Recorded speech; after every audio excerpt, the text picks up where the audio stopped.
Hello guys, so if you're watching this video right now, I want to assume that your goal this year is to find a remote work from home job. And I know previously you may have been applying for jobs on platforms like LinkedIn and other places. You may have been seeing jobs and probably you've not been getting interviews and of course not getting the job.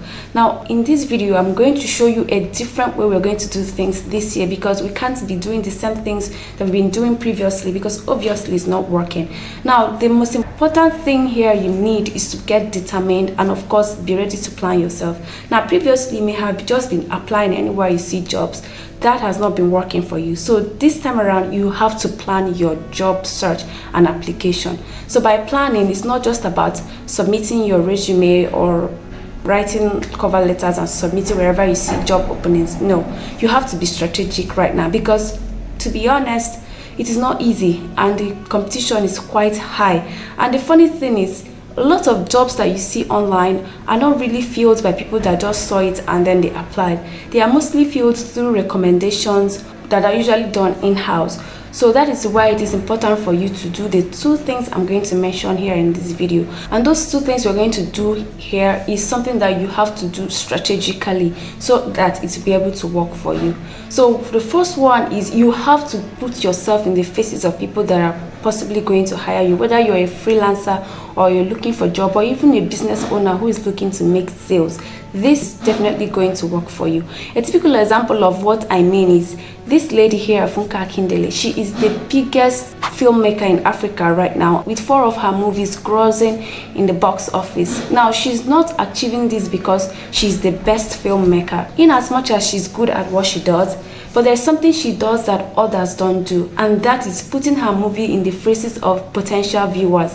And she's strategic about it, she's consistent, and she's resilient when it comes to doing this, and it has been working for her for some years now. So that is what we are going to be doing right now. So the era of just applying and relaxing and waiting for them to invite you for interview has passed, and it actually works, because it worked for me. I have once gotten a job that I didn't apply for. So putting yourself in front of people that are going to hire you means you have to be very active on social media.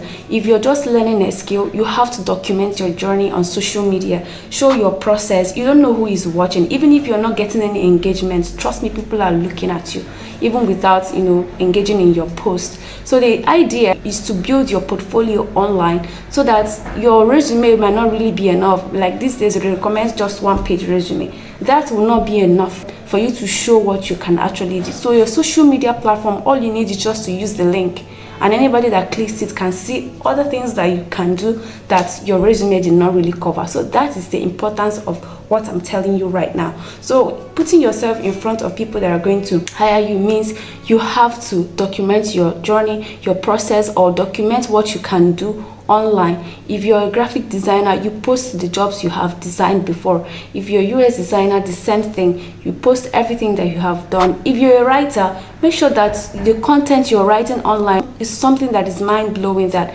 people want you to work with them when you are not even expecting, or you can get recommendations from your followers on social media platforms. So that is what it means by putting yourself in front of your potential clients or potential employers. So that is basically all you have to do. Now the second thing we have to do is to network. And for you to network, it's not just about reaching out to people on LinkedIn. No, you have to find groups that share the same interests with you. If you're a writer, look for writers group on places like Facebook and Slack, and you can join these places. And of course, be active in terms of your contributions and question. Of course, whatever you're contributing should add value, so that someone can recommend you to somebody that is looking for a writer, or you can get a mentor. Now getting a mentor is quite very important, because especially if you're a beginner, you need to find your way to navigate around things. So you need someone who has already been there, who can show you how these things are being done and where to get started.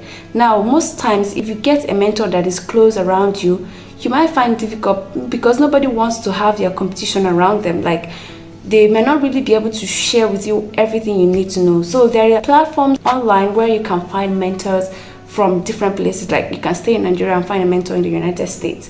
So what you have to do is just to make a simple Google search about where to find mentors online. You're going to see varieties of places. There are places like Mentor Cruise, there is Push Far, there are lots of places where you can find mentors online. You connect with these people, you share your idea with them, and of course you have to keep it strictly professional, and of course look out for scam if anything like that comes up. If anybody asks you to pay money or stuff like that, you have to be careful, of course, about what you're going to share until you get comfortable with whoever that has accepted to mentor you. Everything should be kept strictly professional. So this way you're creating links and networks that once there are jobs, you can be shown, like they can recommend these jobs to you, because studies have shown that most jobs that are very actively hiring do not really make it to the advertisement boards, like all these job boards where you can find jobs. So you have to have your ears and eyes everywhere, and you can't be everywhere at the same time. That is why you need networking. Now another place is the place I shared previously in my video,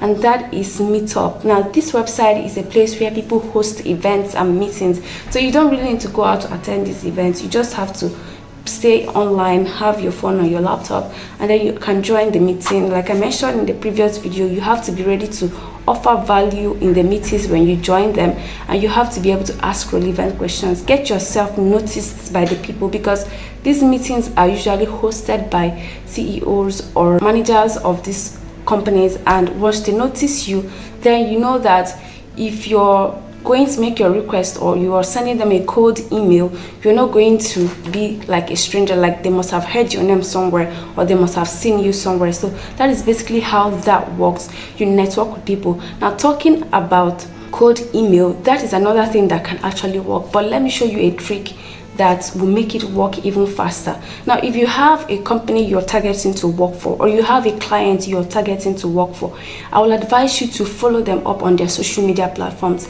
places like X, or previously called Twitter, and Instagram. Now why I recommend these two places is because they can easily see your comments on these places compared to some other platforms. So what you're going to do is, once they make any post, make sure you put valuable comments. Take for instance, if the company is in charge of writing journals and newspaper and all those stuff, and you are interested in working for them as a writer, and they make an article on, let's say climate change, and they write some things and you read, you can just make your own additional contribution to what they have written in the comment section.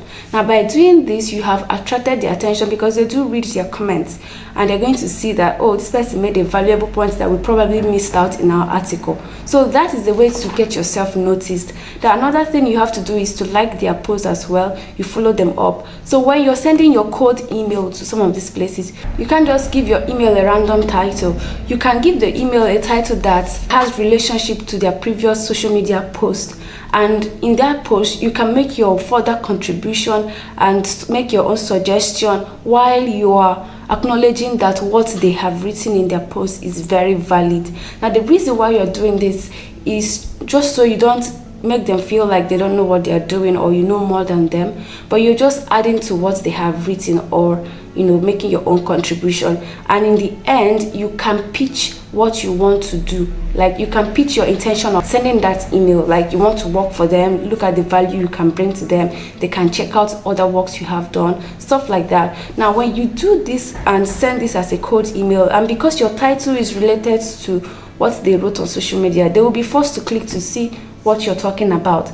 But if you just send something randomly, with a random title that they have no relationship with in any way, they will not even look at you. Like even if they do, they will not talk to you, they will not give you any response. So that is how you have to be strategic in sending your cold email. Like things have gone beyond just applying. You have to apply wisdom. You have to be strategic in whatever you're doing when it comes to applying for jobs. So those are basically what you should do this period if you're serious and you want to land that remote work from home job that you have been dreaming of. The key point here is to get yourself noticed online. You have to network with people, and of course you have to put yourself in front of your potential employer. So these three things are the things you need, and as you're doing this should not discourage you from applying for jobs, but then you have to be putting links to whatever you have done to the jobs you are applying for, so that they know that you can actually do this apart from the things that your resume says you can do, because your resume is not enough. So That being said, if you found value in this video, don't fail to like and subscribe. And if you're looking for other remote work from home jobs, you can check out these videos and you can start making your application, and hopefully you'll find your dream job this year. Thank you for watching, and I'll see you in the next video.